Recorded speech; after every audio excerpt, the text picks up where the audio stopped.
नमस्कार, आप देख रहे हैं कैपिटल टीवी का खास शो महाराष्ट्र फाइल्स। आपके साथ मैं हूं परवीन शेख। आपको बताएंगे कैसे बेस्ट चुनावों में हार के बाद ठाकरे ब्रदर्स की हो रही है भयंकर बेइज्जती, क्यों उपराष्ट्रपति चुनाव में उद्धव और पवार के सांसद हुए विद्रोही, राज फडणवीस की मीटिंग के क्या है मायने।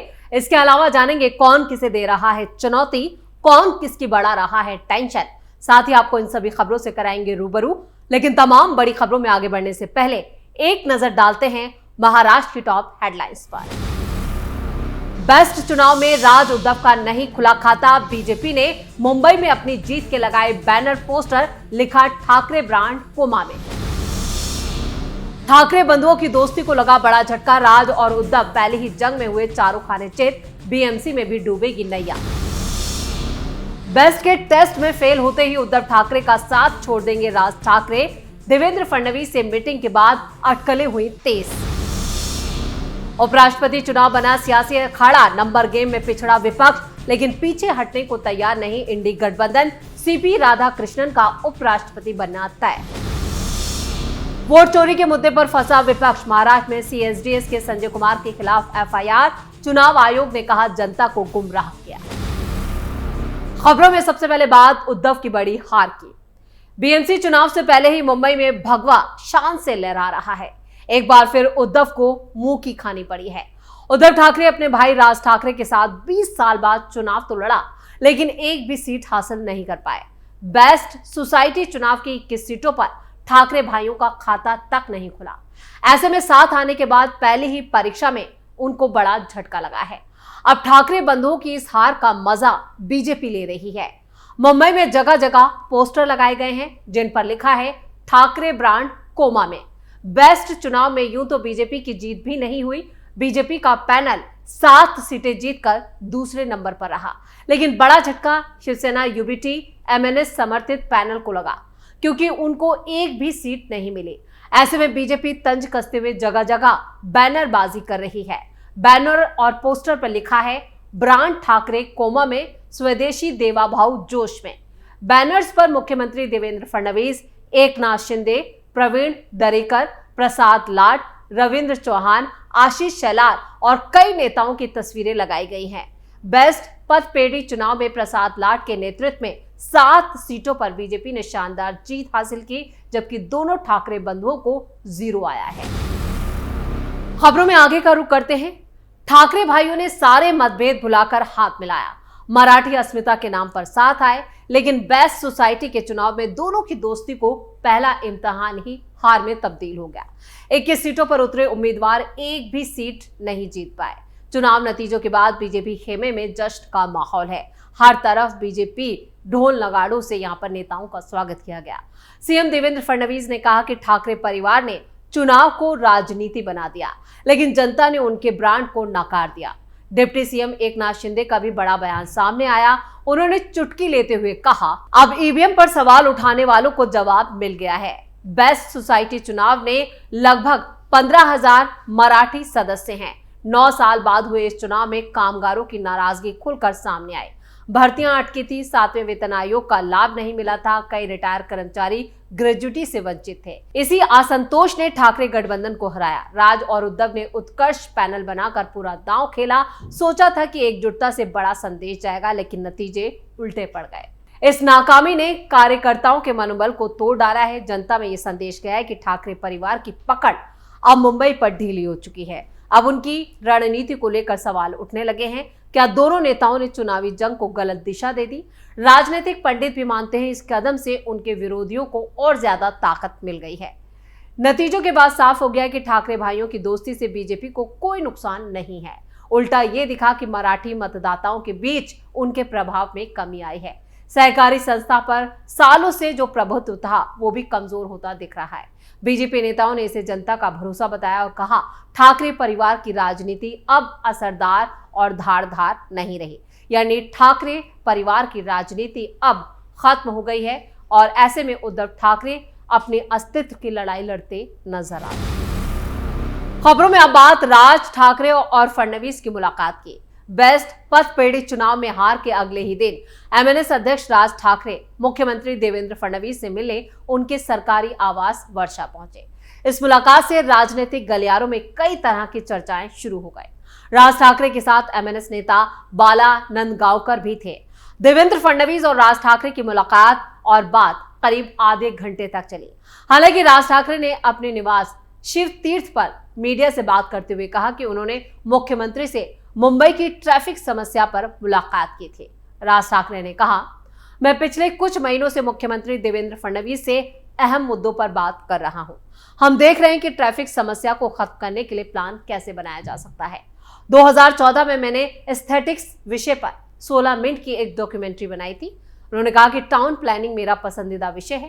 राज ठाकरे ने यह भी कहा कि मुंबई, पुणे, नासिक, नागपुर, संभाजीनगर जैसे शहरों में रीडेवलपमेंट का काम चल रहा है। हार के बाद ठाकरे बंधुओं के गठबंधन पर अब सवाल उठने लगे हैं। पहले उद्धव ठाकरे गुट के सांसद संजय राउत ने एमएनएस के साथ मिलकर मुंबई समेत आने वाले महानगर पालिका चुनाव एक साथ लड़ने का ऐलान किया था। अब हार के बाद अगले ही दिन राज ठाकरे का देवेंद्र फडणवीस से उनके घर जाकर मिलना तमाम चर्चाओं का विषय बन गया है। यानी सियासी गलियारों में कयासों का बाजार काफी गर्म है। इससे पहले भी हिंदी को अनिवार्य करने के विरोध में मोर्चा निकालने से पहले राज ठाकरे ने देवेंद्र फडणवीस के साथ एक 5 स्टार होटल में सीक्रेट मीटिंग की थी। इस मीटिंग ने भी खूब सुर्खियां बटोरी थी। राज ठाकरे ने मुंबई के कुछ मुद्दों पर बात करने के लिए देवेंद्र फडणवीस के बंगले जाने का दावा किया, लेकिन जिस तरह से यह मुलाकात बेस्ट पथ पीड़ित चुनाव में हार के फौरन बाद हुई है, उससे इसकी टाइमिंग को लेकर भी लोग बात कर रहे हैं। इसके साथ ही अब ये भी कयास लग रहे हैं कि उद्धव की पार्टी में भी भगदड़ मचने वाली है। उनके 20 विधायक और सांसद अपने लिए सुरक्षित ठिकाना तलाश रहे हैं और ऐसे में बीएमसी चुनाव भी इस बार उद्धव ठाकरे के हाथों से पूरी तरह से निकलता हुआ नजर आ रहा है। खबरों में आगे का रुख करते हैं। इंडी गठबंधन के उपराष्ट्रपति पद के उम्मीदवार बी सुदर्शन रेड्डी ने 21 अगस्त को अपना नामांकन दाखिल किया। इस मौके पर कांग्रेस की पूर्व अध्यक्ष सोनिया गांधी, राज्यसभा नेता मल्लिकार्जुन खड़गे, समाजवादी पार्टी के नेता रामगोपाल यादव और एनसीपी प्रमुख शरद पवार, शिवसेना यूबीटी नेता संजय राउत सहित विपक्ष के कई बड़े नेता मौजूद थे। इससे पहले एनडीए उम्मीदवार सीपी राधाकृष्णन ने भी 20 अगस्त को अपना नामांकन दाखिल किया था। हालांकि नंबर गेम में विपक्ष पिछड़ता हुआ देखा जा सकता है, फिर भी उसने इस मुकाबले को रोचक बनाने के लिए अपनी ताकत लगा दी है। खास बात यह है कि विपक्ष इस बार भी दक्षिण भारत से ही उम्मीदवार उसने उतारा, जो चुनाव दक्षिण बनाम दक्षिण की तस्वीर पेश करता है। उपराष्ट्रपति चुनाव को लेकर राजनीतिक हलकों में चर्चा तेज है कि यह मुकाबला पूरी तरह से एनडीए के पक्ष में है। बीजेपी प्रवक्ता केशव उपाध्याय ने भी ट्वीट कर उद्धव ठाकरे और शरद पवार पर निशाना साधा। उपाध्याय ने सवाल उठाया, क्या उद्धव ठाकरे और शरद पवार कांग्रेस उम्मीदवार बी सुदर्शन रेड्डी का समर्थन करेंगे, जिन्होंने नक्सल विरोधी आंदोलन सलवा जुडूम के खिलाफ फैसला सुनाया था। सलवा जुडूम छत्तीसगढ़ के आदिवासी इलाकों में नक्सल गतिविधियों के खिलाफ शुरू हुआ जन आंदोलन था। गरीब ग्रामीणों ने मिलकर यह मुहिम चलाई थी, लेकिन 2011 में जज रेड्डी की बेंच ने इस पर रोक लगा दी थी। बीजेपी का आरोप है कि इस फैसले ने नक्सलियों को इनडायरेक्टली संरक्षण दिया और स्थानीय प्रतिरोध आंदोलन को कमजोर किया गया। उपाध्याय ने आगे कहा, माननीय बाला साहब ठाकरे हमेशा नक्सलवाद के खिलाफ खड़े रहे और भगवा को अपनी जीवन रेखा माना। अब उद्धव ठाकरे सत्ता के लिए कांग्रेस की लाइन पर चल रहे हैं, क्या वो लाल सलाम करेंगे? उन्होंने तंज कसते हुए कहा कि संजय राउत को जवाब देना चाहिए, क्या शिवसेना यूबीटी अब कांग्रेस के दरबार में नक्सली समर्थक रवैया अपनाएगी? शायद सामना की टैगलाइन भी बदलकर ज्वलंत हिंदुत्व को बढ़ावा देने वाला दैनिक से सत्ता को लाल सलाम करने वाला दैनिक करना पड़े। इस बयान से साफ है कि उपराष्ट्रपति चुनाव सिर्फ एक संवैधानिक पद के सिलेक्शन की प्रक्रिया नहीं रह गया, बल्कि सत्ता और विपक्ष के बीच वैचारिक टकराव का नया अखाड़ा बन गया है। एक तरफ कांग्रेस और उसके सहयोगी दल इस चुनाव को लोकतंत्र की रक्षा की लड़ाई बता रहे हैं, वहीं बीजेपी इसे विपक्ष की दोहरी राजनीति और नक्सल समर्थक रुख से जोड़कर पेश कर रही है। आने वाले दिनों में ये जंग और भी गर्म होने के आसार हैं। खबरें तो ये भी हैं कि शरद पवार और उद्धव ठाकरे के सांसद मोदी के समर्थन में ही वोटिंग करने वाले हैं, क्योंकि शिवसेना यूटी में उद्धव को लेकर ही घमासान मचा है। यही हाल शरद पवार की पार्टी का है, जिनके सांसद भी बागी होते नजर आ रहे हैं।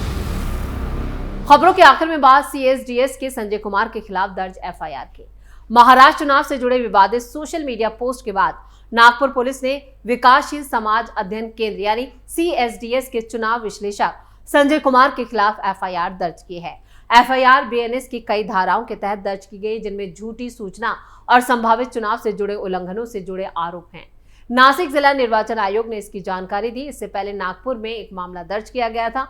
19 अगस्त को CSDS के संजय कुमार ने कहा था, 2 डेटा फाइलों की तुलना करते समय गलती हुई, जहां एक डेटा लाइन को शिफ्ट करते समय गलत तुलना हुई। निर्वाचन क्षेत्र 125 यानी नासिक सेंट्रल की तुलना 124 से की गई और निर्वाचन क्षेत्र 50 यानी हिंगोली की तुलना 49 से की गई। इस गलती के परिणाम स्वरूप मेरे द्वारा गलत डेटा ट्वीट किया गया। भारत के चुनाव आयोग की वेबसाइट के अनुसार मतदाताओं में वास्तविक वृद्धि 40,000 से थोड़ी अधिक थी।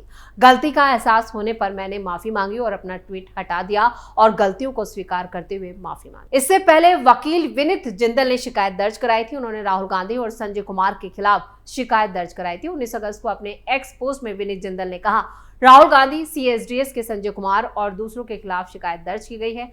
आरोप है कि इन्होंने फेक न्यूज फैलाकर जनता को भड़काने और भारत सरकार के खिलाफ साजिश रचने की कोशिश की। साथ ही लोकसभा चुनावों से जुड़ा भ्रामक और झूठा डेटा भी रिलीज किया गया।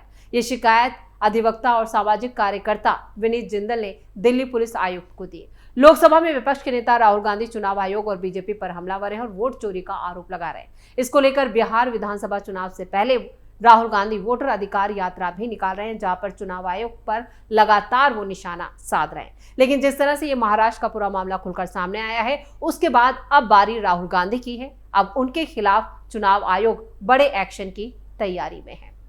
इसी के साथ महाराष्ट्र फाइल्स में खबरों का सिलसिला यहीं खत्म करते हैं। बाकी खबरों के लिए आप जुड़े रहिए कैपिटल टीवी के साथ। वीडियो को लाइक करें, शेयर करें और कैपिटल टीवी को सब्सक्राइब जरूर करें। नमस्कार।